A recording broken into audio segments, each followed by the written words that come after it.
as I make my way. The fact I'm still alive, my claim to fame. It's no surprise I'm on a rise, finna stake my claim. Separate me from the others, cause we ain't the same. Ask my brothers from another, we ain't for play. Time is money, so we got no time to waste. Soon as this thing's moving, it can't be stopped. Blue bands in my pocket, call that juggernaut. In the world today takes everything you've got. Taking a break from all your worries sure would help a lot. Put your life together. You know the stat quo. Finna get a bag, bustin' down that blow. Out of East Side Ho, where they know my name.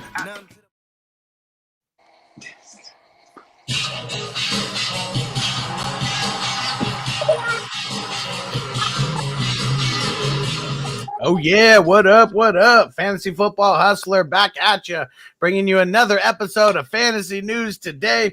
Here with the man, the myth, the legend, Bogard Scott free. Yes. For life. Hey, but you know, it's not just me and you today, man. I'm very ecstatic to bring on our next guest, man. You know, we rarely have outside guests. We usually have reoccurring guests. I hope this is the first time he's on, so he could be another reoccurring guest representing the Warzone Sports Network, one half of the Sports Force podcast. It's our man, Turn Up the Jets. Hey. Yeah. Yo. Happy to be here. What's happening, Joe? How you doing, man? I'm doing good, man. I'm excited to talk some shit with you guys. So can't wait. I guess we don't have a lot to talk about, but we can make it a lot. Oh, listen, man. Bogart's the king at making a short story long. Yeah, man. For sure. Long story longer. You know what I'm saying? Hey, I also want to shout out just real quickly everybody over there at Warzone Sports Network. And shout out your co-host, Brian Bolstered Up Sports, man. You guys are awesome. I tune in as much as I can. I like to feel like I'm like the invisible third host when I'm in the chat. Yeah, dude. I love it. Yeah. The other day you were the invisible third host for sure. I love it. Yeah. Well, what you got for us, Huss? Well, let's see who's up in the chat real quick before we get to some of this stuff. So we got Antonio in the building. What up, bro? What up, birthday twin? Yeah, JC Money in the building. Said, what up, pimps? What's going on, bro? Jesus Christ. And Money, are you having your show today? I know that you guys mostly cover basketball, but today was the LPGA Tour. So are you guys doing some basketball content at 6 Eastern like normal? And Dion, what up, bro? Time for a dab. Yeah. Dab. Yeah. And Antonio shouting out the Italian flag in the background. Oh yeah. Hell yeah, man. You already know. Hey, Gotta forget represent. about it. Hey, he's a made guy. All right. Well, let's get to nothing's funny when anybody gets arrested, but this is, amongst all the arrests that we've seen, this was one that was just a little bit more suspect. So Willie Gay, he got arrested. It was a misdemeanor and officially a criminal property damage charge is what he got arrested for. And what was happening, he was visiting his son, then got into an argument with the kid's mom. And they said the damage totaled around $224. And it was for a vacuum cleaner, a cell phone screen protector, a humidifier, and then the damage to the wall and the door frame. Hey, he might have did her a favor by breaking that vacuum, because like a good vacuum was gonna run you like $500-600.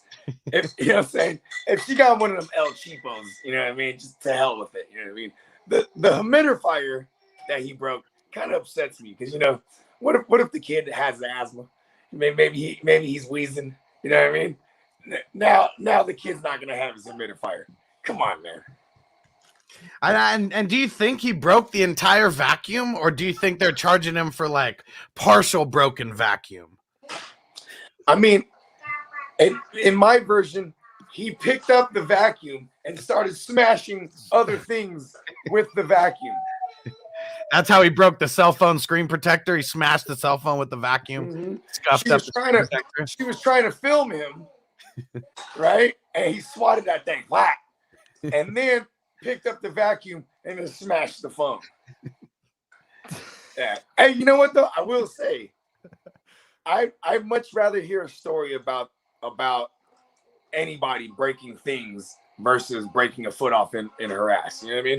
Yeah, because if he got physical with her, he punched her, did something to her. Yeah, it's going to be a lot more than a misdemeanor, property damage charge of $224 or whatever. Yeah, and this isn't. I mean, at most, it probably they probably kept him out of practice the next following day or today, I guess I'm assuming, and he'll be back to practice. Maybe his reps, maybe the team, punishes him a little bit and doesn't get him to start. Maybe he gets in the rotation versus like being on the field first. I mean, but the NFL, even if they were going to punish him for this, like violation of player conduct policies, stuff like that, it's not going to happen until after the year. He hasn't even been playing that much. Last week, he only played 25% of the snaps. I mean, week before that, when they're in week 18, that's 70%, 67%, 54 the week before that. Well, the emergence, this actually, now that I think about it, it's, ever since like mid-season where Nick Bolton really like supplanted himself, Gay has, been more of a rotational guy. Yeah. Nick Bolton's a man. Yeah. I mean, hell of a name, right? Nick Bolton. Sounds like a goddamn superhero. And what's his name? Melvin Ingram. I mean, ever since he came over, I mean, he's been a key piece there. So I don't know if it was like them just not thinking that Willie Gay is the guy. I mean, they drafted him pretty high in the second, or not high in the second round, but he was a second round draft pick for them last year. And usually a guy like that's going to sniff the field more than he has. I mean, I think it was also just a glaring need. Linebacker position was a glaring need, and they probably weren't too impressed with what they saw last year. Because, I mean, Nick Bolton, I mean, you probably won't draft Nick Bolton there, right? I mean, if you were happy with Gay's production, you know what I mean?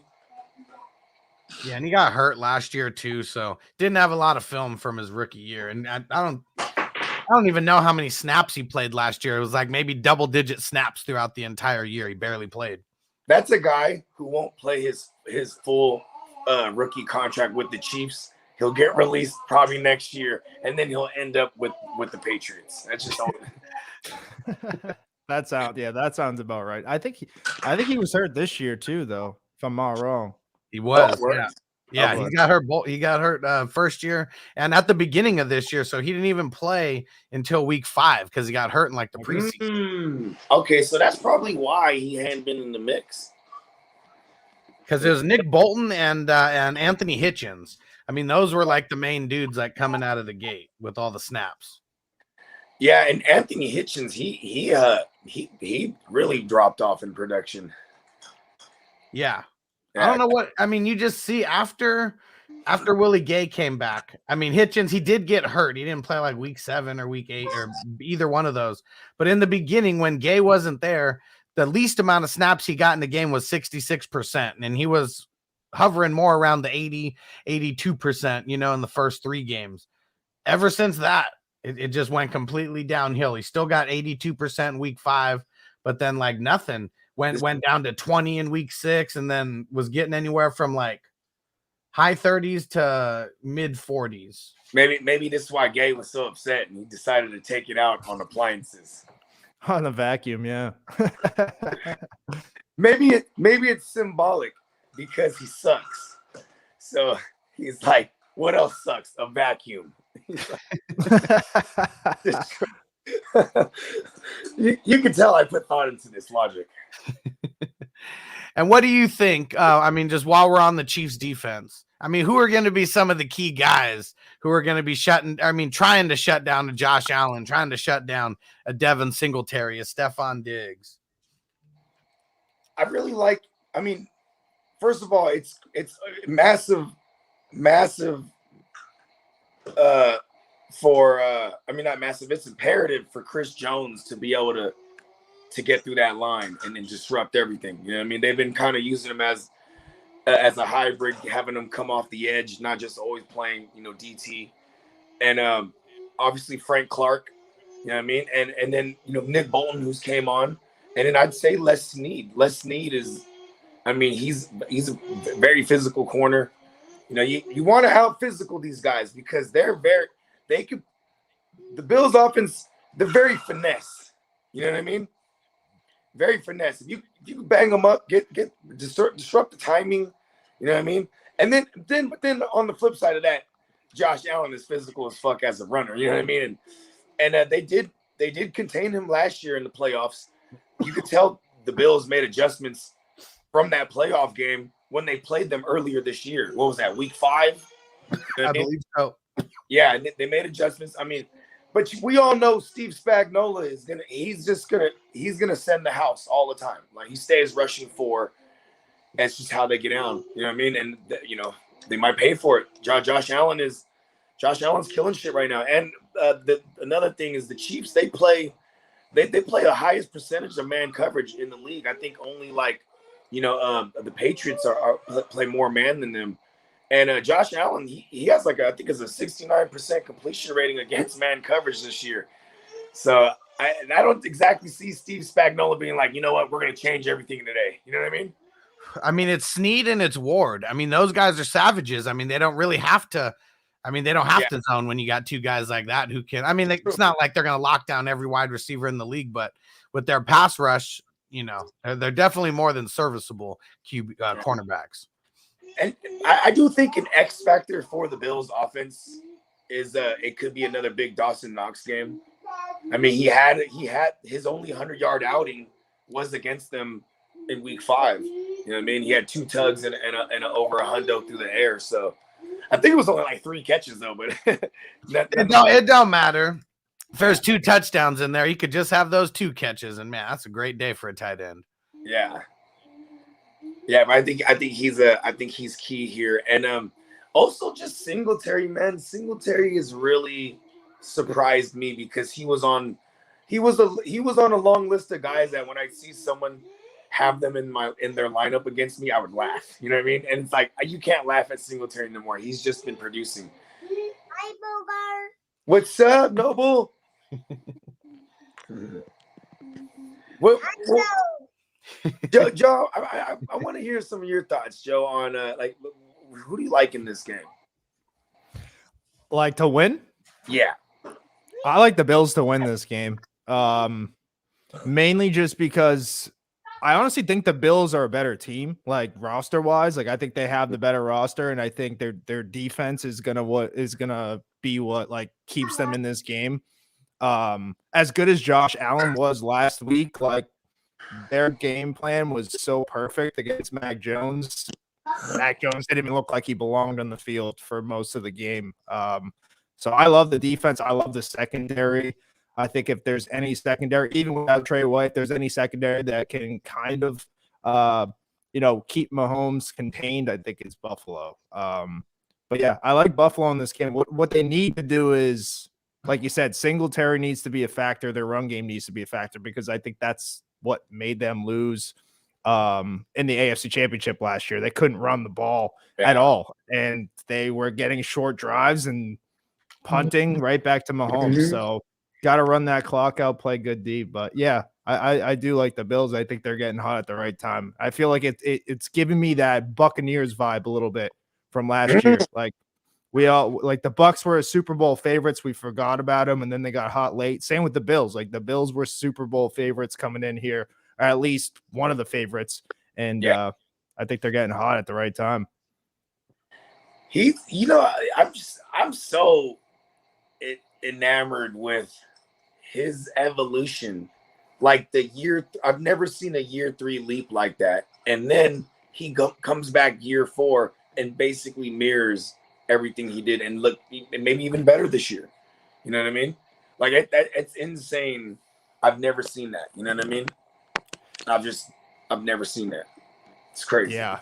Yeah, what he's doing is crazy. I mean, the interceptions were high, but he also ran the ball less, it felt like this year. He didn't run as much. He didn't have as many touches. I'm pretty sure he had at least 8 every single year until this year. So maybe that's a good thing. He's forcing the throws and more. Yeah. Sometimes it's going to be interceptions, but sometimes it's going to be those crazy plays like a few weeks back when they played the Jets. Like he had like no chance of getting that ball into Diggs in the corner of the end zone. He was like falling down and he threw a perfect pass. It's just what he's doing is ridiculous. Oh, you mean the Knox one? It was I think it was to Diggs. It was like the first touchdown of the game. I saw it all over Instagram. I also saw it because I was watching the game. It was definitely Knox. And it was I think it's recorded as the longest play before a quarterback ever threw the ball. It was like 10 seconds or something. I forget what it was, but because the one where he rolls out, he dodges somebody and he hits the sideline and then boom, corner the end zone. Yeah, that shit was pretty. Yeah, that was crazy. What's up, son? Yeah, and I mean the one thing where he did take a step back this year was his completion percentage. He threw it a lot more this year for sure. I mean, he had probably almost close to 100 more attempts and only like 13 more completions. I mean, I think this is just also part of the evolution of Josh Allen. Like, the rush attempts are coming down because, he's going through his progressions fully instead of just taking off. You know what I mean? Definitely. You know what's crazy though? He had more rush attempts this year than last year and the year before. More yards this year, more yards than last year, last couple years. So he's actually had the best rushing. I mean, 17 games, so there is an extra game, mixed in. But the most attempts that he had in a season, rushing attempts, was 109 in 2019, 102 in 2020, 122 in this year. So wow, that one game didn't, that's bump him over. That's damn near Cam Newton, like in his prime rush attempts. You know what I mean? 122 rush attempts, 763 yards, had 6 touchdowns, and highest yards per attempt since his rookie year, 6.3. Hey, so spoiler alert, later on show, we got the first episode of The Circle, and this is one of the debates, who's the heavyweight champ QB right now, Mahomes or Allen? And I gotta say the Stallion, man. Like, even just some of those numbers you read right there, I'm like, God damn, I didn't know he went over 700 rushing. God damn. Yeah, I mean, I think that's what he has against Mahomes. But I was looking at Mahomes the other day, like, because one of my buddies were saying, like, he thinks Buffalo because Mahomes, like, this isn't the same Mahomes. And I go and check his stats, and he had more yards, more touchdowns, and less interceptions than Allen. And he still had 4,800 yards and 37 touchdowns. It's like, that's not the same Mahomes. That's still MVP numbers. I don't know. I'd still say Mahomes, but I definitely think, like, him being two-dimensional, like Allen it's separating him. Like, he's basically Cam Newton right now. But he's doing it, I think, at a better rate because Newton had those few years and then he got hurt. Fortunately for Allen, he hasn't got that yet, but what he's doing is ridiculous. When Newton was drafted 2010, if I remember, 2010 or 2011? 2011, I think. 2011. So by the time he got into the 2015 season, because that's when he had his MVP outing. So I guess you could say it was 4 seasons or his 5th season when he really like peaked. We're seeing Josh. I don't even think we've seen Josh Allen peak yet, which is crazy. I mean, we've already seen Mahomes' 50 touchdown year. And Cam's peak, his MVP year, 3,800 yards, 35 TDs, and then on the rushing, 132 rushes, 636 yards, 10 touchdowns. So Josh Allen is killing Cam Newton in his prime. It's funny. Yeah. We used to call him Chad Newton. You know what I mean? Because he was the white Josh Allen. He was the white Cam Newton. But now, now he's like, after getting Diggs and fooling around with what's that guy's name? Jordan Palmer. You know what I mean? Because Jordan Palmer's the one that got him right. You know what I mean? He spent the offseason with him in 2020, got him all hooked up to these machines, and they mapped out his mechanics, and they told him what he was doing wrong. And literally, I've never seen this happen. He goes from one of the worst QBs as far as accuracy to like top 3 last year. You know what I mean? like he was more accurate than Kirk Cousins. And mind you, I'm saying this because Kirk Cousins is blah. He's like blah, but he's hella accurate. You know what I mean? And I remember I had to compare it because that's where Diggs came from prior. You know what I mean? Yeah. All right, so here you go. Let me read the season stat lines just so we know we're going to be comparing a little bit later. So for Allen, we got a 63.3 completion percentage, 4,407 yards, 36 TDs, 15 interceptions, and then for the rushing, 122 attempts for 763, 6 touchdowns. Now for Mahomes, we got 4,839, 37 touchdowns, 13 interceptions, 66.3 on the completion percentage, and then 66 rushes, 381 yards, 2 touchdowns. So if he is far better in the with the analytics than Josh Allen. Here's why I think I like Josh Allen better than Mahomes right now, is because What up, Hess? Andy Reid's a real thing. Yeah. Like I don't think Brian Dable is like a genius by any means. Like Josh Allen's out there making plays. I'm not saying Mahomes is not a playmaker. That's fucking obvious. But he has arguably the best offensive mind drawing up the game plan for him. You know what I mean? And what about the weapons? Let's split the hairs on the weapons, because we know that Mahomes has got Kelsey and Hill, right off the bat. And Josh Allen has just got Diggs. I mean, if we're talking about, superstar. Yeah. Yeah, because then you get into Gabriel Davis versus my man Byron Pringle. You know what I mean? Obviously Kelsey's Knox is no match for Kelsey, right? And then Cole Beasley and the rest of them. See, this is why I like Josh Allen. Like he spreads the ball around. He's making Isaiah fucking McKenzie's a thing. You know what I mean? Like I guess you could say the same thing for like a Byron Pringle. You know what I mean? Like, okay, he's Cole Hardman. Who else? DeMarcus Robinson. Yeah, DeMarcus Robinson. And this is, look at Jerick McKinnon. He comes in there, starts making hella plays last week. You know what I mean? Andy Reid's he's a hell of a coach. I think that's what the Chiefs got more so than anything, because I like Buffalo defense this year. They haven't. Here's another thing. Buffalo has had some horrible losses this year, though. Like just the complete lack of stopping the run against Derrick Henry. Granted, it's Derrick Henry, right? But boom, they lost that one badly. I mean, Chiefs had some bad losses for that stretch. Chiefs had some bad losses too. Basically, the month of October was just ugly for them. You know what I mean? Yeah. And then there's the Jags victory over the Bills. That was weird. You know what I mean? And then there's the Patriots one in the bad weather. Aside from that, Buffalo's been dominant in every. Oh, okay. The Steelers, right? That was another one. Then they got their ass whooped opening night. That was week one. Yeah, that was week one. And then they lost to the Colts. And then Tampa Bay too. But they almost came back and won that game though. Yeah. And that was the game that the Stallion got hurt too. He got hurt that game. He played hurt, but right. he was like limping around type of shit. You know what I mean? And almost came back. Yeah, they were getting blown out. Yeah, and then they brought it to overtime. So, yeah, one of my super flex leagues. I remember I was down so much when I had Allen and Brady. So I was loving that.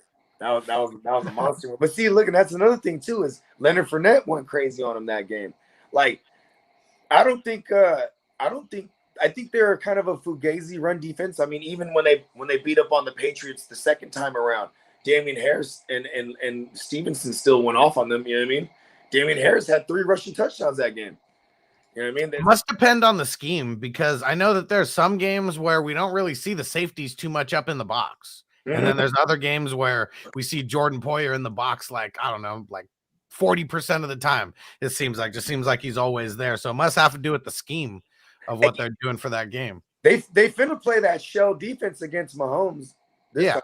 See, that's what I'll say this much. That's how good Mahomes is that across the league, it was almost like a unified effort on, like, this is how you stop Mahomes. You know, the shell defense with the 2 high safeties, you know what I'm saying, just all day, right? And then, you know, people do the same thing to Rodgers. People do the same thing to Mahomes. I mean, to Allen. You know what I mean? These are the quarterbacks that you know what I mean, kind of made that new scheme or that look popular this year. Because they deserve that respect. Like, man, if you let Tyreek just get like a half a step behind that first cornerback, like, it's done. Pew. And he likes to throw up the deuces too when he knows he's gone. All right, y'all, I'm out. But the reason why I think that the Chiefs are going to sneak this out, a lot of it is going to be on Andy Reid. I think this is going to be a big, like, coaches like battle, and we've seen Mahomes come back. You know, like, that's the thing. Like, can Allen come back if the Chiefs go up by 17 points or something, you know, in the first half? And that's really what I haven't seen that too much of him coming back and, like, actually winning it. I know they've gotten close a lot. I'm trying to think of some examples. I know he had a couple big comebacks against the Jets, like in his early in his career. But we're not going to count that. No offense, Joe. Doesn't count. But like, there was a Minnesota game in Minnesota. I think that was 2018, where his rookie year. That was like he had a nice little comeback game there. But the defense did get a couple turnovers, and he had a couple short fields to work with. But outside of that, yeah, I can't really, in my memory, think of any. We've seen Mahomes do it, and we see Mahomes do it routinely in big spots. Like, literally, his Super Bowl run where they won that thing when they beat my Niners, you know, bring it up. But he had double-digit deficits each game, all the way up until the Super Bowl. And right. True or false? True or false? This is it. You can put some context on it after. Yeah. The Chiefs have a better defense than their Super Bowl winning defense right now. True. I'd say true because look what I just said. They were bad. That was probably one of the worst defenses to ever win a Super Bowl. Yeah, their defense was bad. It's almost to the point, I hate using the word, but like they were lucky in the playoffs. Like they got bailed out with a lot of turnovers. And bailed out by a lot of over or under throws by Jimmy G. Sorry, Bogard. They were not. Hey, you know, if I knew Jimmy, I would try to yell at him, and he would just smile like, Jimmy. It's like his secret weapon. Like he'll just fuck.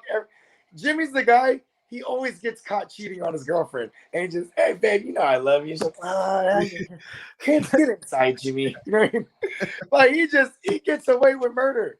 You know what I mean? I'm supposed to hate Jimmy right now for overthrowing Manny Sanders in the motherfucking Super Bowl, bro. But he's hell of a guy, the handsome Jimmy. Anyways, look at that Houston game that year. Remember they're down 24-0. Yeah. And then they go to kick the ball and they muff the punt, like kicking the punt. And then the Chiefs are all over it. And then, you know what I'm saying? It starts this fucking this snowball effect after that. Like, same thing again, the AFC title game that year against the Titans. Yeah, weren't they down by like close to 20 points or some shit like that? Yeah, they're getting mollywopped. Yeah, at least double digits. Yeah, I mean, only Mahomes would be down 24-0 and score 51 points. Like, that is just crazy. Insane. Yeah, almost without a run game either. Like really no run game to speak of. You know, when I'm for that debate later, the fact that I'm on Josh Allen, I'm starting to feel more so I'm projecting what he could be because Mahomes already is what he is. You know what I mean? Everybody is, because even yesterday when the Tyrant was on, he was like, well, Josh Allen can go do all this. And I was like, well, until he does, he hasn't done that. Yeah. This game is a game where you can undoubtedly say Mahomes is better than Allen. Allen is better than Mahomes. The answer may change by the start of the season, but this is going to be a tough test. Both defenses are solid. I mean, it's in Arrowhead, so I mean, Chiefs got a little bit of an advantage there, but I don't know if either team has the advantage right now.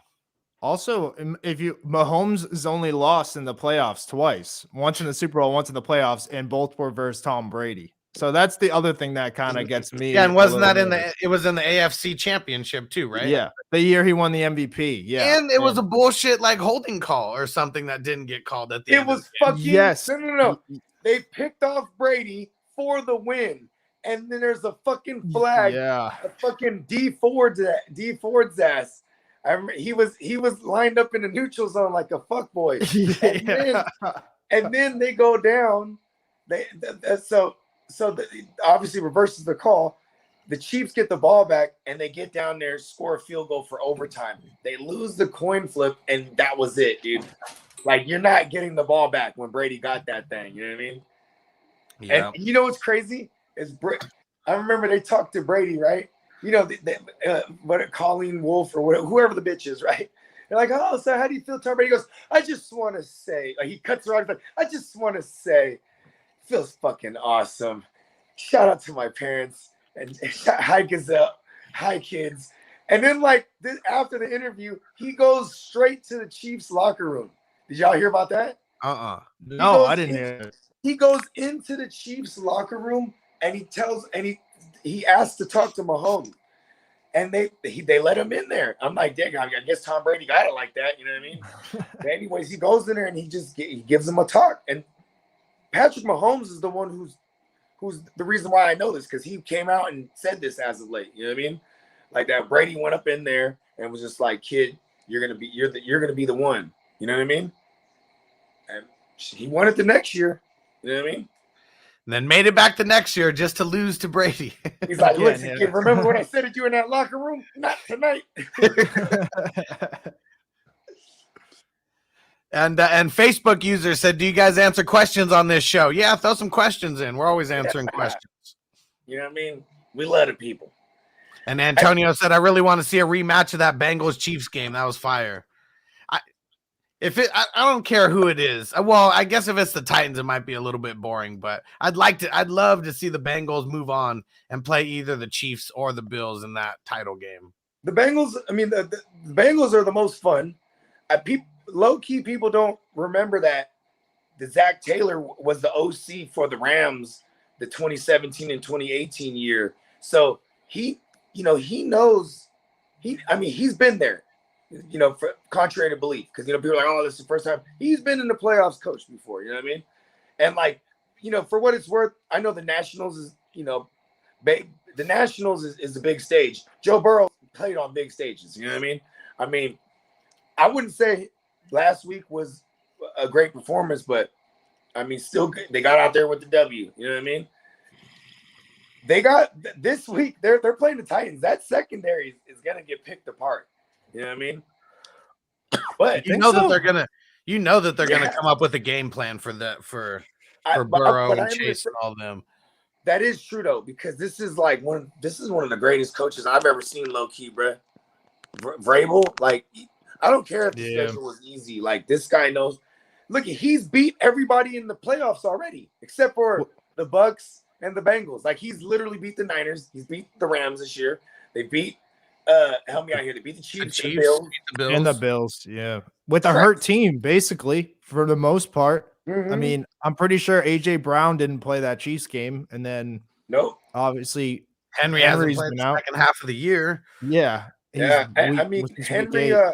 When they played the Rams, that was the first week without Henry, and they went out. Remember, they picked up smoked them. They smoked them in LA. Yeah. In LA. Yeah, because how many games have they lost without Henry? Let me go look. They've only lost 5 games. They lost the one to the Patriots. Yeah, they kind of got beaten up by the Pats. And then Houston. Then they got beat up by Houston one time. That was early in the year, though, right? They lost 2 games when Henry was healthy. Yeah, and then 3 games without him. Yeah, so the first one they lost without him was I want to say to New England. And then they lost because that was for the number 1 seed at the time in the AFC. So I remember the Patriots. They went back-to-back losses. The Texans the week before the Patriots. That's what it was. Okay. And then they lost to the Steelers down the stretch. What was that? 18, 17, 16, So, week so if 15. you ask They me, lost those to three, weird teams, and they lost to the Jets. They lost to the freaking Jets too. It's like, but they beat all these really good teams. It's Lost to the it's Cardinals bizarre. week 1 when they got the shit beat out of them. Yeah, they Yeah. got smoked. I'm saying though, like these cornerbacks, like they're gonna get ate up. I mean, they really got to scheme nice. I do trust Vrabel to come up with a nice scheme. They got a sneaky and good there you go. defense though. Antonio said they lost to the Jets. We are the best team in the NFL. if you're using that logic, yeah, for sure. Right? Both Only of these 4 teams lost to the Jets, actually, the Bengals and the Titans. The Jags beat the Bills. The next week, my 49ers beat the Jags. We're better than the Bills. It's been a lot of weird upsets this year, like a lot. Yeah. Those trap games, that shit's real. Yeah, it is. Like this year more than ever, though. I mean, the Colts were just like the icing of the cake of the season. Just no one even considered that a playing game, which it was. It's like, oh, well, the Colts are in. Who are they playing? And then they just get smoked. They got smoked by the Jags. The Colts are probably the one, like, even when the Colts win some of these games this year, that's an upset. You know what I mean? Yeah, they were all over the place this year. I thought if the Colts made it, they were going to be tough to beat, but obviously, You know, I ain't gonna lie. When they beat up on Arizona, I was like, "Oh, this team's legit, dude! Like they're coming on at the right time because they did it without like they had like half their starting defense out on COVID that week. You know what I mean? And they were, and then they go ahead and they beat. I mean, they lose to the Raiders, like, and the Raiders are one of the worst teams. Like, That's who stole their spot. That loss to them, like, pretty much like sealed the Raiders. Not sealed it. The Raiders still had to win next week, but stole their spot at that point. The Colts could have clinched. The Colts still had destiny in their hands at that point, though, going into Jacksonville and break a fucking five in a row losing streak in Jacksonville. And then no, they made it 6 straight. You know what I mean? Like, shit's crazy, dude. But it's also a testament to Carson Wentz. Like I mean, I don't think anyone's shocked that he didn't come through. You know what I mean? Yeah. I think for me, I'm always just gonna have this love for Carson Wentz because I won a lot of fantasy that year, 2017. Even though he wasn't with me, you know, in deep into the playoffs, he got me there. In hella leagues that year, you know what I mean? Outside of that, he's kind of been like really ass. And that's like most of his career, bro. I'm talking about year 2, and he's been in the league for like a grip of years now. Carson he's not gonna be there. I don't think they're so already super non-committal about 2022 with Wentz. You know what they need to do? Get my man Gardner Minshew over there. That's another quarterback that I love too much just because of fantasy. 1 year he came through. I died on that hill in 2020, right? After the 2019 year. I mean, I had Minshew as like my second and third QB in super flex, like everywhere last year. Yeah. It worked until it didn't. Yes. Yeah, it worked for like 3 weeks. Yeah, and then it was the beard versus the mustache on a Thursday nighter. I want to say that was week 3. I think it only lasted but 2 weeks. And then week 3 on a short week against the Dolphins. And then the Magic Man, remember he makes that whole thing, mustaches? He's like, mustaches are for boys or something like beards are for men or some shit. She said some shit like that. And he went out there and shredded them. There it is. I've decided I want the Magic Man in Indy. Let's go. Shredding. Man, I want to see Gardner Minshew start somewhere, but also realistic in the fact that he's kind of good, but he's also really, really bad at the same time. He's the perfect backup to Jalen Hurts. Yeah. I mean, you know, listen, real quick with Gardner Minshew. Here was my case for him going into last year, is that like I was just prorating everything from 2019. He had 12 starts. I think he had like 3,100 passing yards. like 21 passing TDs. He had like a few hundred rushing, and he was 5th in the Heisman coming out of college, right? So I was like, he has this in his repertoire. So I started prorating everything. It's like a 16 game pace, and then it would have been 4,000 yards, 29 passing tutties, and then it would have been like 500 rushing yards, and that was Kyler Murray rookie numbers. You know what I mean? Yeah, he had better numbers. I'm pretty sure. Like his numbers were almost the same as Kyler in less of a season, like 4 less games. I think I remember these numbers so well because it was a show that I brought you on, Joe. We were doing like late round QB targets. Remember that? Yeah. I remember that. Yeah, it was like Gardner Minshew was one. Who else did we have in that mix? Oh, I had like Baker Mayfield. Oh yeah. I guess he was better last year. Well, this was for last season, though, not this season, right? This is for last season. Yeah, going into. I guess he wasn't that bad last season, but I mean, this season, obviously terrible. But yeah, Baker had a couple big games in fantasy last year. The one thing that sucked too is with Baker, just in general, like you got to worry about Chubb or somebody running it in. You know what I mean? Like or a dumbass coach with a dumbass play calling. Like, did you see week 1? They played the Chiefs, full on shootout, but he had no passing TDs. He had like 300 yards passing or something like that, but like 3 picks. Right, full on shootout. He's not part of the fun. No. How pissed do you think he is that he kept playing through all the bullshit, all the injuries that he had just to not even make the playoffs? I know, because you know what's funny, dog, is I fuck with Jesse Morris, the fantasy doctor, right? He's a legit doctor, but he does fantasy content. And he was saying when it initially happened, he's like, what Baker should do is get the surgery now, and he has a chance to come back by December. Like, you know what I mean? Because you gotta remember, this shit happened early, bro. Like it was like week 3 or week 4 or something like that. Yeah. It was when did they play the Cardinals? Because I know like, that when they played the Cardinals, that was when he really fucked his shit up. Because he was already playing on like a partially torn labrum, and then he popped it, completely fucked that shit up against the Cards. Week 6. That was week 6. So he was already injured prior to week 6. Then week 6, it just fucking bam. You know what I mean? I'm. You know what, Baker? I think if Baker was with a guy, like if Baker was with someone like Andy Reid or say just someone of that ilk, someone who likes to throw the ball a lot. You know what I mean? Even the bullshit like Mark McCarthy, Baker would probably be better in fantasy. You know what I mean? But he's with us. He's with Stefanski. You know what I mean? It's a Kubiak / Shanahan system. You know what I mean? Run first, yeah. Jimmy got hella W's to his name as a starter, but he's gonna win games like with only 8 pass attempts. You know what I mean? Like he's actually done. That's how we beat Green Bay the last time we played him in the playoffs. Motherfucker had 8 pass attempts. Yeah, Mostert almost had more touchdowns than he did attempts. Mostert had 4 touchdowns.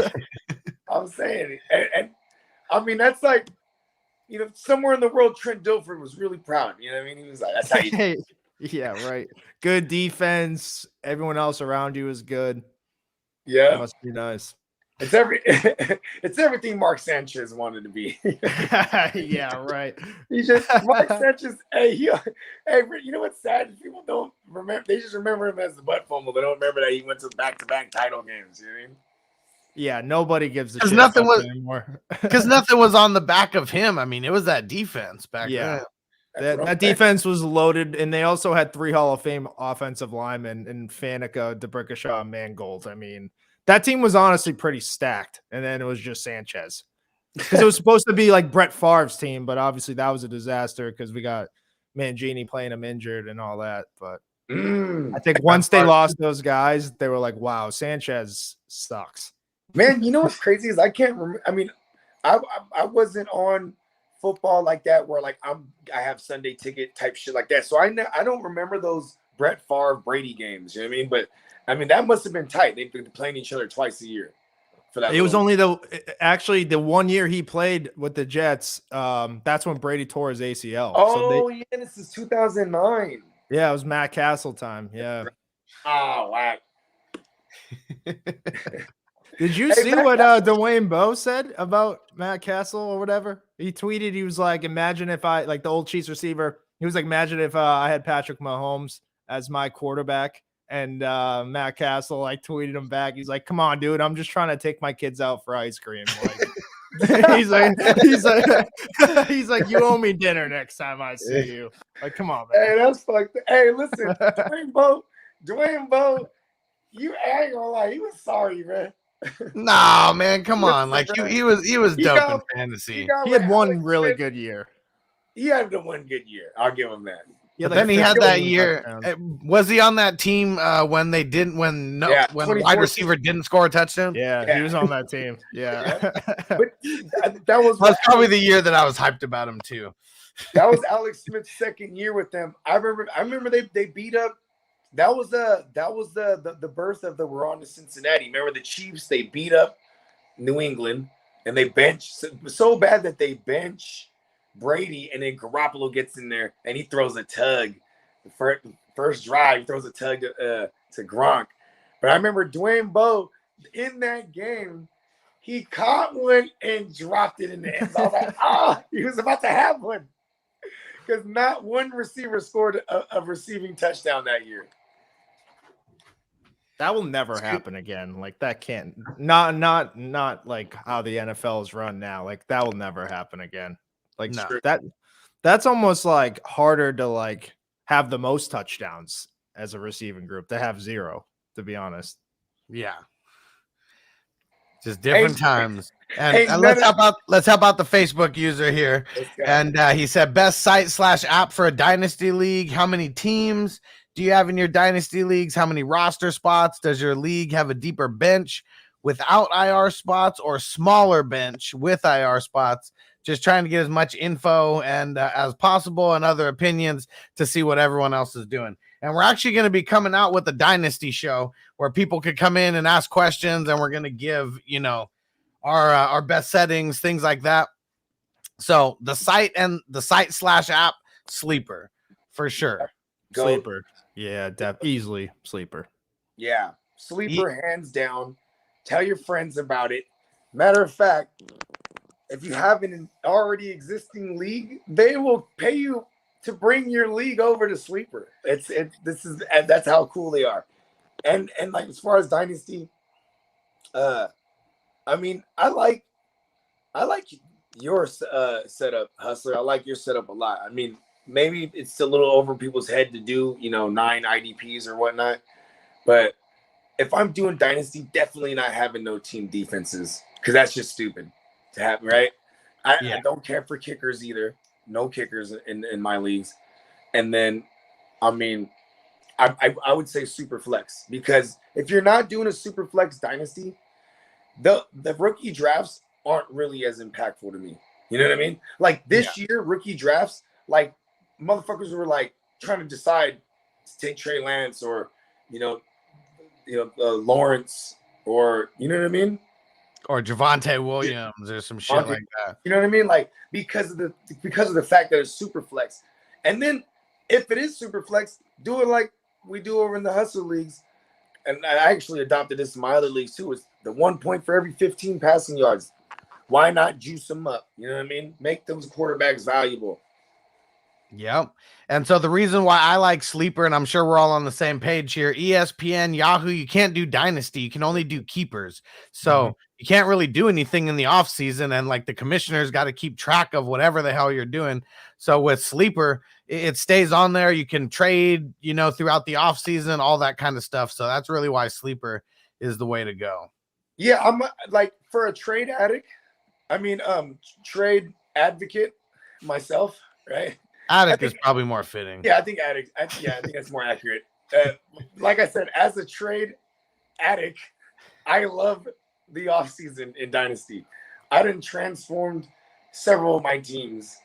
I can't wait for these new Dynasty leagues we're about to fire up too. Because I'm just like, after playing Dynasty for the last 5 years, or 4 years, I should say.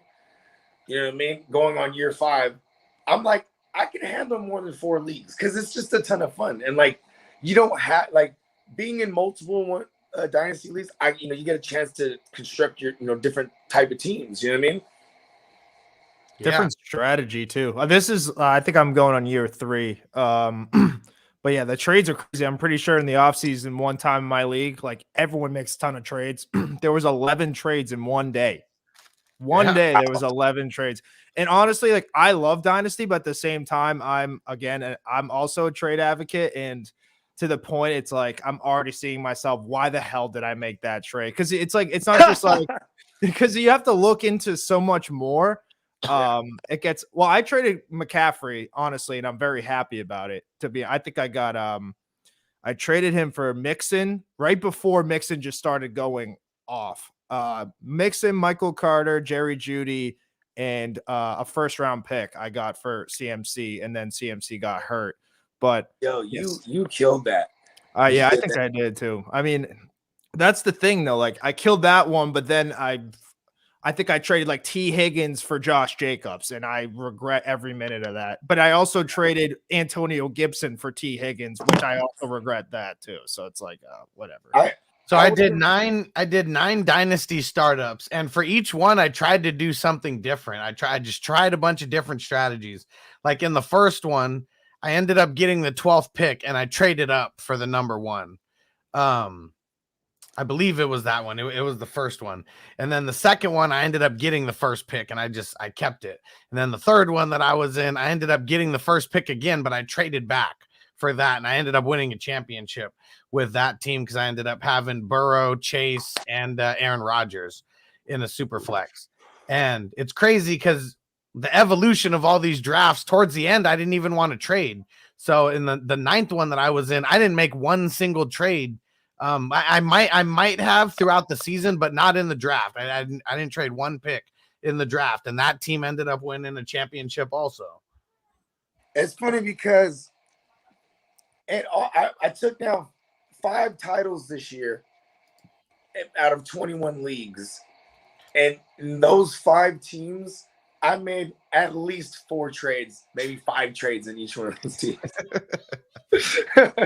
I mean, the one I'm not trying to bring it up to stunt or anything, but the one I beat you in the Tyrannosaurus Flex League, I made 7 trades in that league. You know what I mean? Traded Najee away for CMC. And then immediately traded for Hubbard. Then week 1 comes around, and I'm feeling good about it. Week 2, still feeling great. Then on a short week, I lose. He dies on me. And I'm like, and then Chuba's not the guy. You know what I mean? It was I trade for Mitchell. I had Gus Edwards in that league. Also, I had drafted him. You know what I mean? Like I went through all the ringer in that league, but like Stafford, Allen, and then like I had Mike Williams up and down woes. You know what I mean? The Devontae Smith up and down woes. It was the super flex for me that killed it because I had Mahomes who was killing it all year, minus a game or two. But I had Baker Mayfield and Sam Darnold. Those are my 2 and 3, my 2 and 3 QBs. So it was good for at the beginning. Darnold was killing it, and then Baker was doing okay, but I could just never replace that spot. And so I made it, in second place despite having a shitty super flex the whole way. What's crazy is I remember because we do the Playmaker show every Wednesday, and we used to do the segment "Get Them for the Low." I was literally these guys that I would bring up. I was trying to get them. Like I remember one time it was Keenan Allen. I'm like Keenan Allen. Look at his schedule coming up. He been doing bad, but his schedule's soft for the next 4 weeks. He about to kill it. And I'm like, everyone trade for him now. And I remember that was the week that Rodgers got the COVID. So I look, I'm like, who's the Rodgers guy? Because I just swooped up on Jordan Love, right? And I'm like, boom! I take Allen Robinson and Jordan Love. And I bring back Keenan Allen, right? Because the Rodgers guy had Keenan Allen. And I was like, I did shit like that all year, just like leverage plays, you know what I mean? Because you had a lot of opportunities to do that this year. Because I was looking at one of my dynasty teams and I was like, oh shit, I got an extra 3rd round pick here. I was like, oh yeah, that was the one where I Bogarted Bogard. Yeah. I was trying to give you my 5th round. Now I know I can't trade with you. Oh, let me get the baby. All right, let's see. What's the next part of this question? How many teams do you guys have in your dynasty leagues? 12 is where I like to go, but we have 19 starters in the dynasty leagues that I do, offense and IDP. Yeah, mine's actually 10, but the bench is huge. Like I think it's like I want to say 10 deep, probably more. I think we have like 24, 25 total players on the roster. And then I think only one IR spot. But yeah, I mean, I'm in 12-man leagues, but yeah, my dynasty is 10. But I kind of wish it was 12 because I feel like it would kind of make the draft more meaningful too. Oh yeah. And let me see. And then how many spots? Okay, so we have in mine 10 offensive starters, 9 IDP starters. And you don't have to go 9 IDP players deep. I mean, you could go like 5 or 6, something like that if you feel. I would definitely do that over team defense. It's real easy. And good rule of thumb I always heard is the bench should be 2.5 times as big as your starters. So because we have 19 spots, 2.5 times is like 31, I believe, something like that. I think we have 31 bench spots and then 10 IR spots, especially because of COVID and all that. Like my IR was full in like all of these leagues just because IDP players, all that shit. We would have had more IR spots if Sleeper would allow it. And then also taxi squad. So I have seven taxi squad spots because we have 7 rounds in each rookie draft every year. And we have 7 rounds because of IDP. If you don't have IDP, there's no reason to have more than 4 rounds. My dynasty team over there, I like it. I like it on offense at least. My defensive guys, but I'm excited. I'm just excited for this next one because like I know the team I'm about to construct is going to be way better. Because like you said, it's the evolution. Like the league. Matter of fact, the leagues that I won, I drafted all those leagues in that final week before everything started. You know what I mean? Yeah. Because like we were drafting teams like in June and through July and by the time I got to August, it was like all my teams look completely different because I was just on other shit. You know what I mean? The first one I did last year, we started literally the day after the Super Bowl. And I mean, it was a world of difference, drafting in February compared to drafting in August. Hell yeah. Only degenerates draft early. I mean, we got nothing better to do. It's either that or mock drafts, which I do want to do a mock draft if you guys are down next week. Just start getting those in. I know people are already starting dynasty leagues and stuff. So what's crazy, bro? I'm going to tell you right now. Jamar Chase is going to be a fucking first rounder. I mean, of course, with the hype right now. Yeah, for sure. Ridiculous. Because then it's like, it just takes away the value. You know what I mean? Like the fantasy communities are always like that. And then we're going to get extreme value on guys like Kittle and Waller and even like Kelsey. He's probably going to be a second rounder. You know what I mean? Because I agreed with taking him in the first round this year, but yeah, if we can get him in the second round, it's like I'm all for it. Yeah. Yeah, I just don't think you're gonna get him in the second round. You don't think so? I mean, think about this. Like, there's guys like I mean, CMC is still gonna be. We kind of already touched on this a little bit before. Whereas, like, there's some. I guess we are talking super flex, so we're gonna have some QBs in there knocking some people out. Oh yeah. He could go in the second round. I guess it just depends. I mean, the dynasty leagues that we do are the the tight end premium. But even then, Kelsey wasn't really going in the first round. He was going in the second round. But that was a dynasty league. In a redraft, though, man, 7, 8, 9, something like that, where it's kind of just like a dead area. He just gives you that positional advantage. I think I'm gonna do more tight end premium redrafts next year. All my leagues, I'm doing it like that this year, changing it all up. So the tight end spot, it's going to be optional, but it's going to be tight end premium, and there's going to be more flex spots where they could go in. So are you going like WRTE spot, or is it's just another flex? Well, yeah, just like you said it right there. Yeah, all of them: wide receiver, running back, tight end. Okay. But no, just straight tight end spot anymore. I was in a league that the tight ends actually got rewarded more Yeah. for catch. Yeah, that's tight end premium. That's okay, that is premium. Okay, yeah, I think it was like 2.5 a catch instead of 1. Like, see, what we're doing, what Husty's been doing is we just take the tight end position out altogether in the lineup. So you got to put the tight end in your flex if you're going to play a tight end. You know what I mean?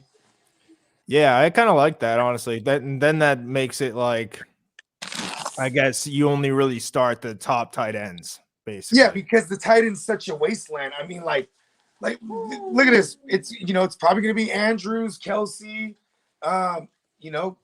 Pitts, Waller, Kittle, and then Hawkinson, perhaps. You know what I mean? Maybe. Yeah. Then there's gonna be the Dawson Knox guys he'd be like, Dawson Knox is the late round guy. You know what I mean? Just like people were saying Robert Tonyan was the late round guy this year. You know what I mean? Yep.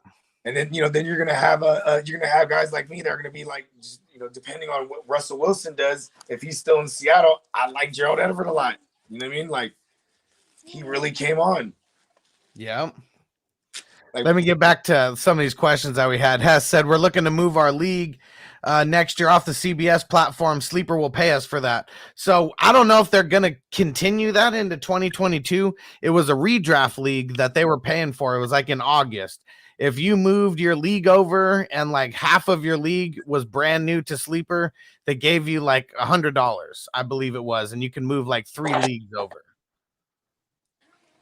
So that's what it was. Who knows if they'll keep doing it or not, but I hope so. I didn't take advantage of it. My drafts happened a little too early and a little too late. I missed that window. I just want to say, all my friends that use Yahoo, they almost only use Yahoo, and they're just afraid of everything else. I swear to God. And Sleeper's just hella better. Yeah. Yeah, I'm only like all my leagues are Sleeper except one. And I'm not the commissioner in it, so it's like they're stuck. It's exactly what you said, Bogard. Like, they're so stuck in Yahoo, it's like they're afraid, but they know deep down that Sleeper is way better. I don't really like Yahoo that much, honestly. Once you go Sleeper, you never want to do a different league, like a different site. Yahoo just hasn't changed in a long time. They don't have a lot of the scoring options that I need. Like, they don't have tight end premium. I mean, they don't have Dynasty. Don't have Dynasty. That's a big deal. They have super flex either. Now they do. They do. I have a $500. Yeah, you just have to go in and set it. I have a $500 buy-in keeper league on Yahoo, and this motherfucker, you can't even get active in the offseason at all. Yeah, like you could view you really gotta like call motherfuckers and make deals like that. You know what I mean? And no one does that. And even then, who the hell like keeps track of that shit? For real. And I'm the commissioner. I ain't trying to do all that. Yeah, that's doing too much. But yeah, the what's it called? The mock drafts that you could do on Sleeper. I mean, that's way better than how you do it on Yahoo. The league chat fucking sucks on Yahoo. I mean, I guess on Yahoo, if you wanted to do like a makeshift dynasty, you could do like, 15 keepers or 18 keepers or whatever, you know what I mean? Yeah. But that's whack because you still can't get active on the site in the off season. It's like, what does the Yahoo do? Oh, they do basketball, huh? Yeah. They do March Madness and they do baseball. That's crazy. Like they just close. It's just the whole NFL Yahoo building. They close for the winter. Like they just go hibernate. I have no idea. Same with the ESPN and the NFL app's just NFL, but yeah, that's the worst. Like that one makes me like, if I had to choose, I'd be like, okay, fine, I'll play ESPN because I think ESPN is trash. Yeah. Yep. So got to do Sleeper. And Robert said, "What's good, fellas? Your thoughts on Tampa defense are looking nasty. They got Levante David back. They got Shaq Barrett back. They got JPP back. I mean, for what it's worth, I think they might even get Murphy Bunting back, right? I know he missed his last couple of weeks. So he didn't practice yesterday. Let me refresh, see if we do got some Thursday injury report. Yeah. So he got in a limited practice today. Okay, yes. Yeah, because I read that he should be on track to come back. What about give me some Niner injury updates, man. What's going on with my man Bosa? Is he getting limited? Hold on, before we get off of this, let me just double check, see if there's anything else worth mentioning. One thing that I did see is so for the Bucks, Ronald Jones, he's running, but he's been running for about 2 weeks, but he still can't cut. He's been running. Fournette's playing, right? Yeah, so he hasn't been activated off of IR yet. But neither has Henry officially. You know what I mean? It just be like that. Because they can still get into a limited, right? Like even though they're not activated yet. They can. Yeah, I don't even know what the extent is. They don't have those guys on the injury report though, because they're not officially on the active roster. Yeah. You know what's crazy is I would assume because of the betting America that like we would like I'm surprised they're letting them with all this gamesmanship. You know what I mean? Like the 49ers, they started off the week like, boom, yeah, Jimmy has a shoulder. That made sense to me because normally you don't have to say that shit, but because of betting America, they're gonna be on it. All these other teams with injuries, they're being hella hushed. It's annoying me. Yeah. And so still nothing new. Still nothing new on the Thursday injury report for the Packers and the Niners yet. But yeah, Nick Bosa, I mean, he got in a limited yesterday, but he still hasn't cleared concussion protocol yet. See, but that's dope because he's trending in the right direction. Because if you're coming off concussion and you're in the concussion protocol, you get in the limited when your team neurologist clears you. Yeah. Now, so that clears you to do limited, and then come Friday, the league neurologist got to pass him. Yeah, because Trey Hendrickson, he got a concussion on Saturday, and so he's a day ahead of it. He got in a limited yesterday and then got cleared from concussion protocol today. So okay, if Nick Bosa's on that same timeline, it should be tomorrow. I'm making the call. Here's your bottle. And let's see what else we got here. And Zach said Yahoo's only good for the live games for people like me who don't pay for cable. Yeah, I mean, if you're on the go, the Yahoo Sports app definitely comes in the clutch. That's not the fantasy app, though. Yeah.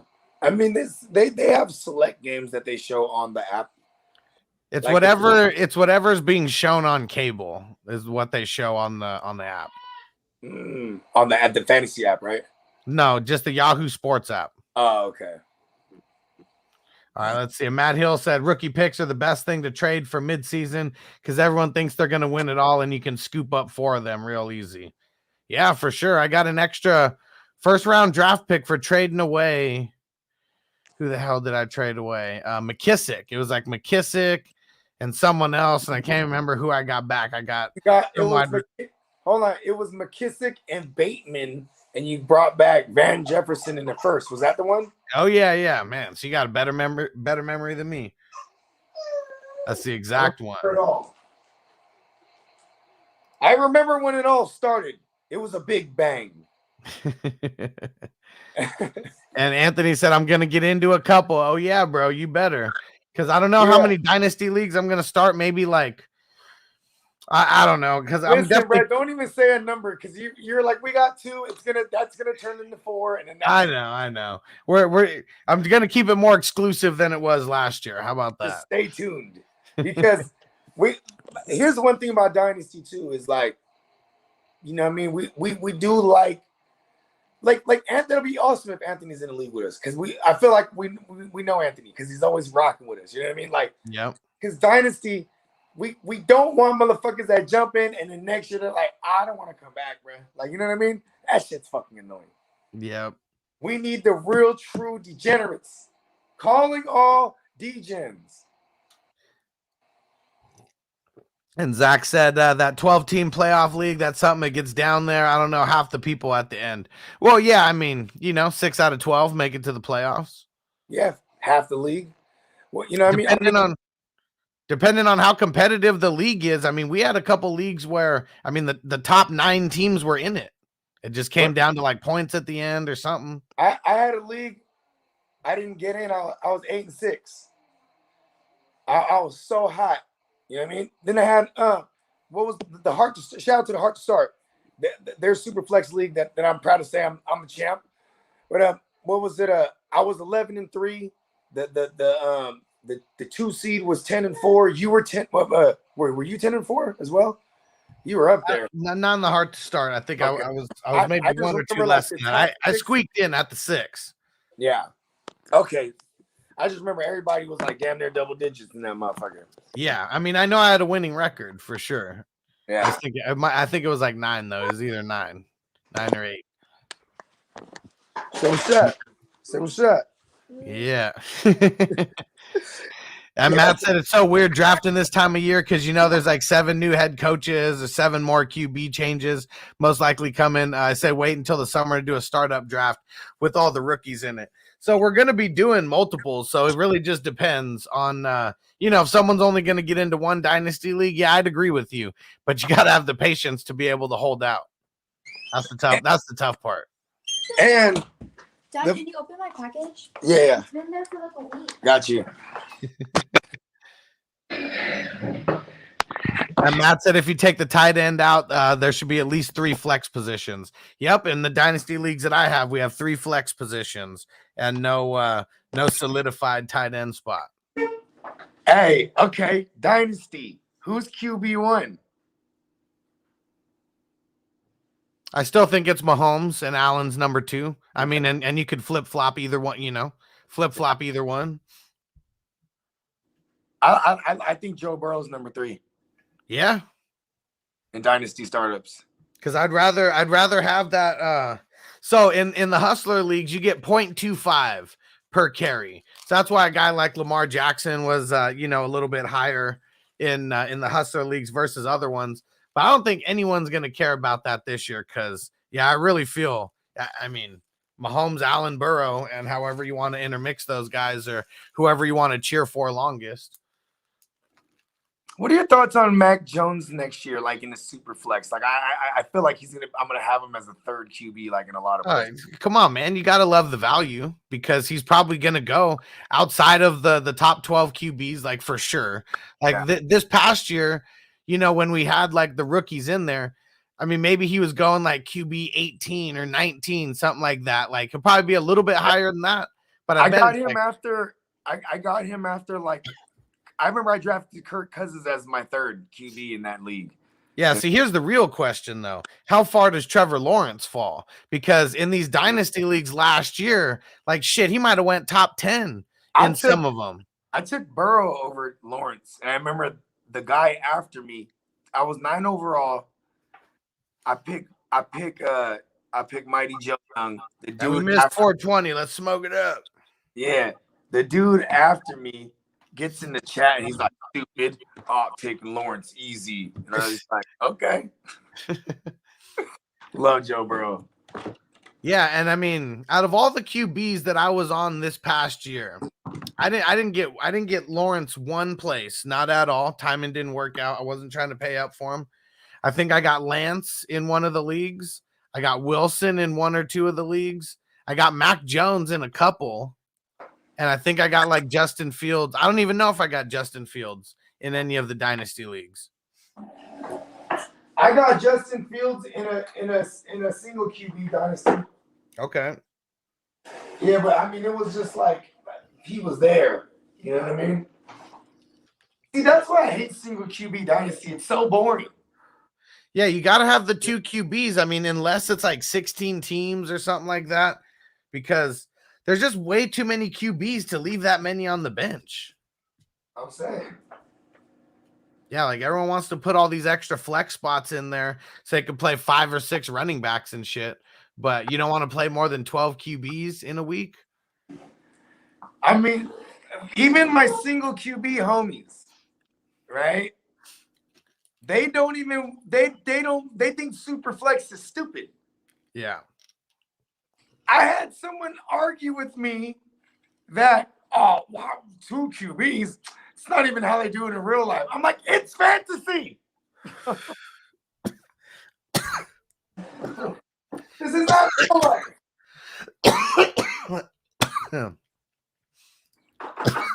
Yeah, Antonio.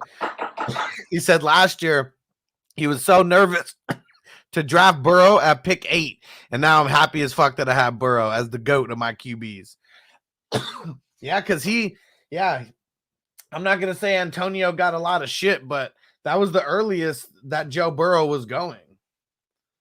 Hey, look at shout out to Antonio, man. He's real Sagittarius. I took him at 9. There you go. And the motherfuckers, they said I was stupid for not taking Lawrence. Fuck Lawrence. You know what though? Lawrence, though, he has all the makings of being a fantasy GOAT. You know what I mean?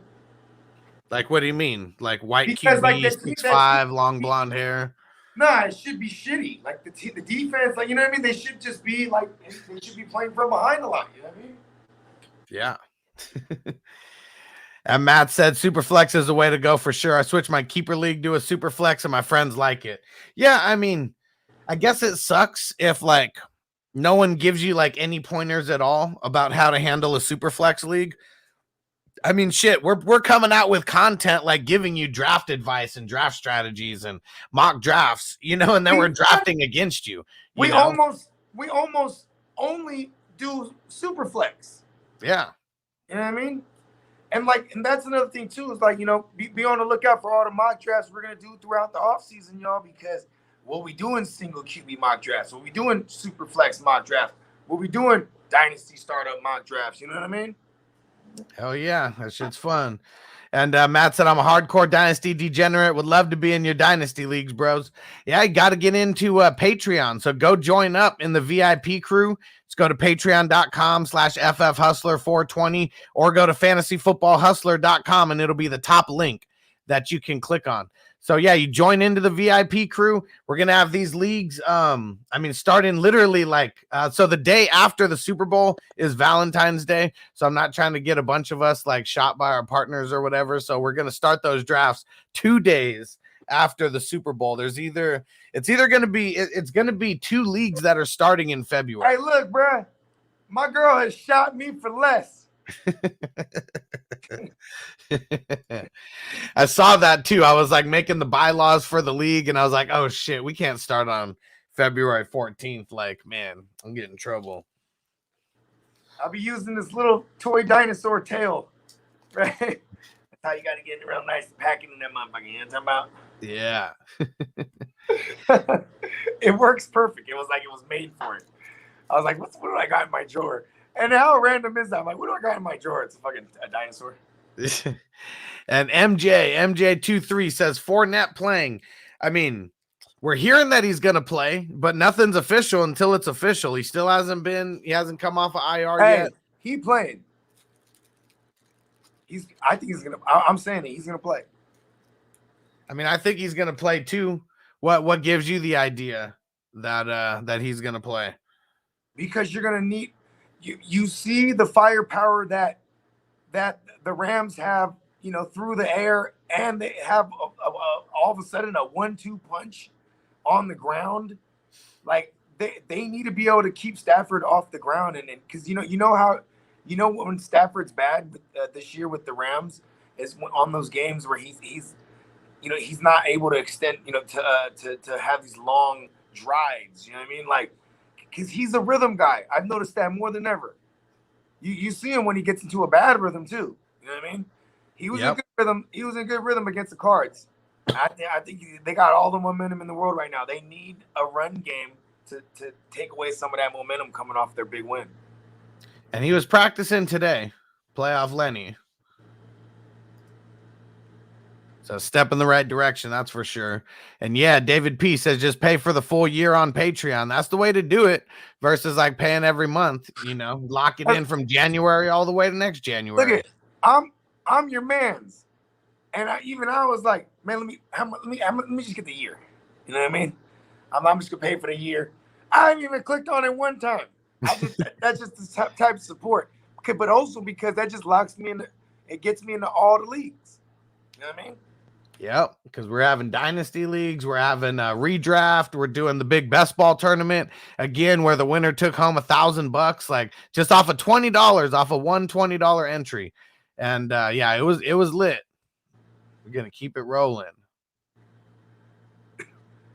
Yo, this shit is the shit. Yeah, I love it.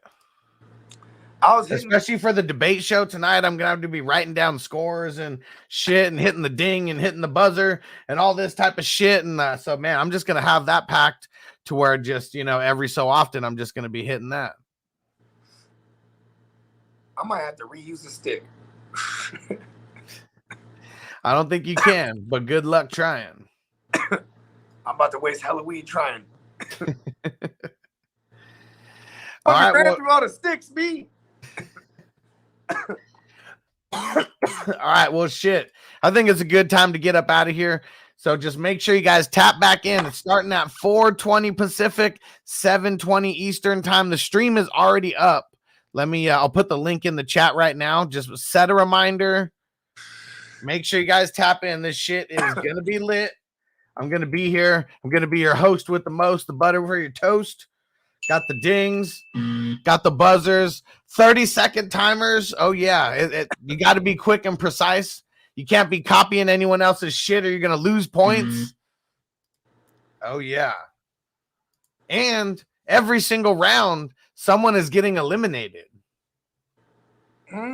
So you don't want to get roasted. You don't want to be the guy to go out. So we're not even going to be able to get through every question, perhaps? But yes, perhaps not. Okay. Because there's 6 of us that are on to start.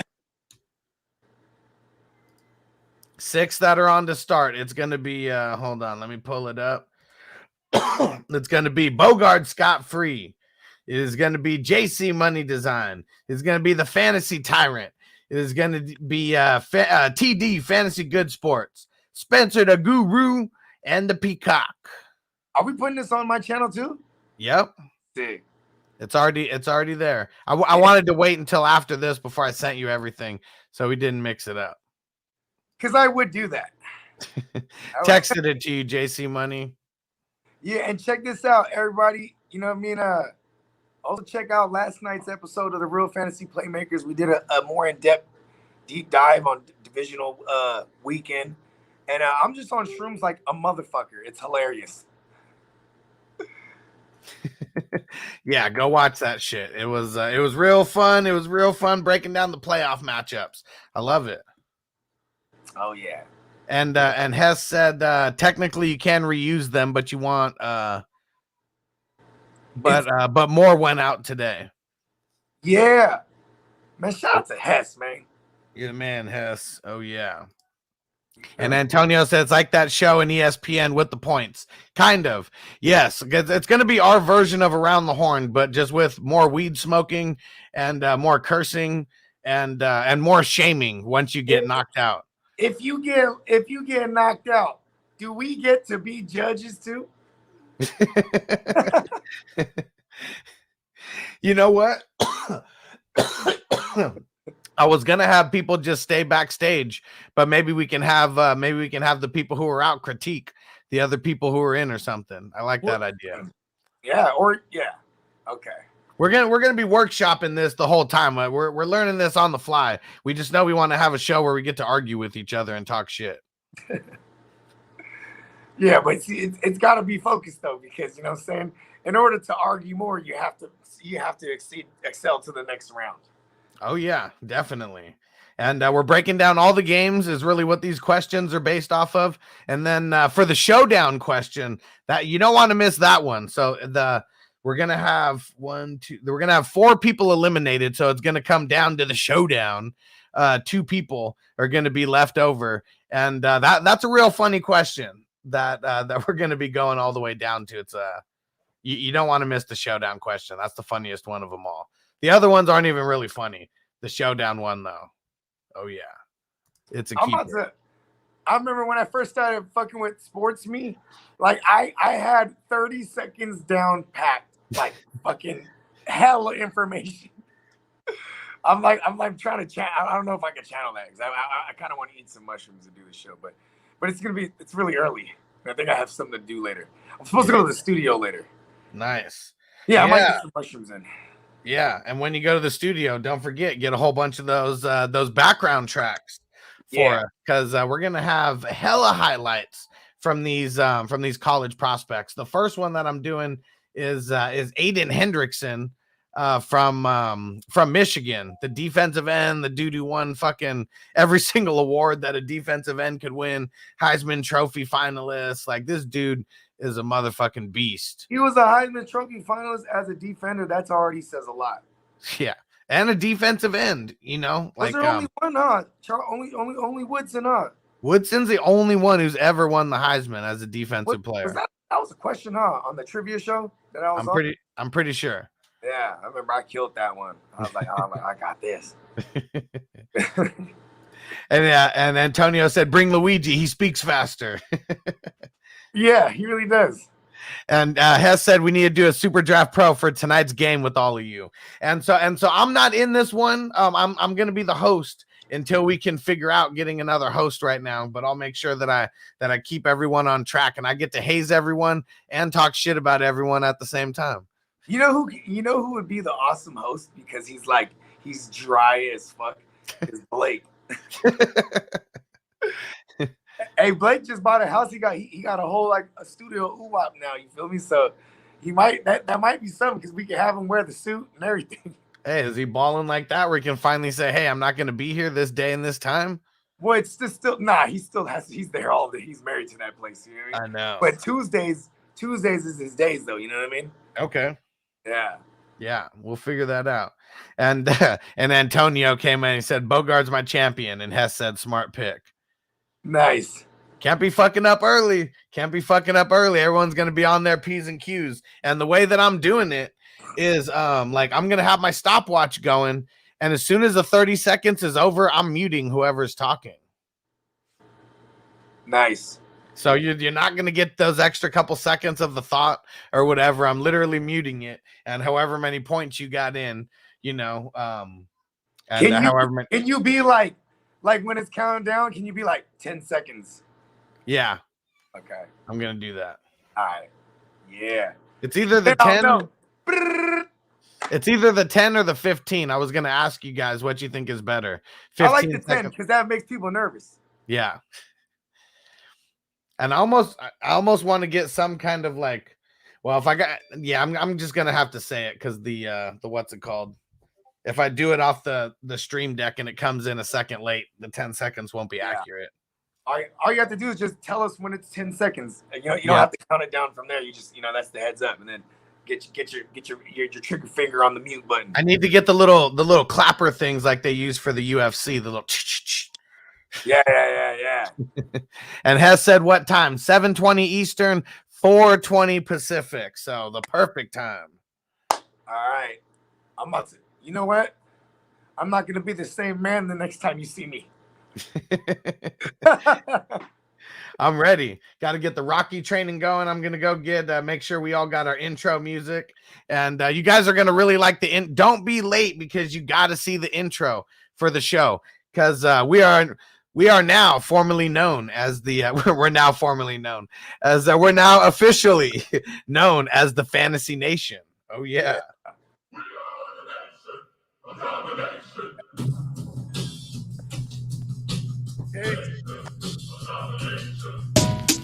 As I make my way, the fact I'm still alive, my claim to fame. It's no surprise I'm on a rise, finna stake my claim. Separate me from the others, cause we ain't the same. Ask my brothers from another, we ain't for play.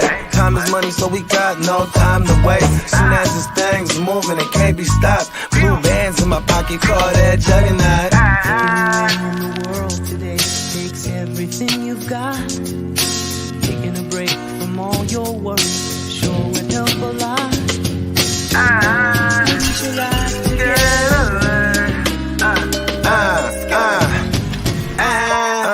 You know the stat quo. Finna get a bag, bustin' down that blow. Out of East Side Ho, where they know my name.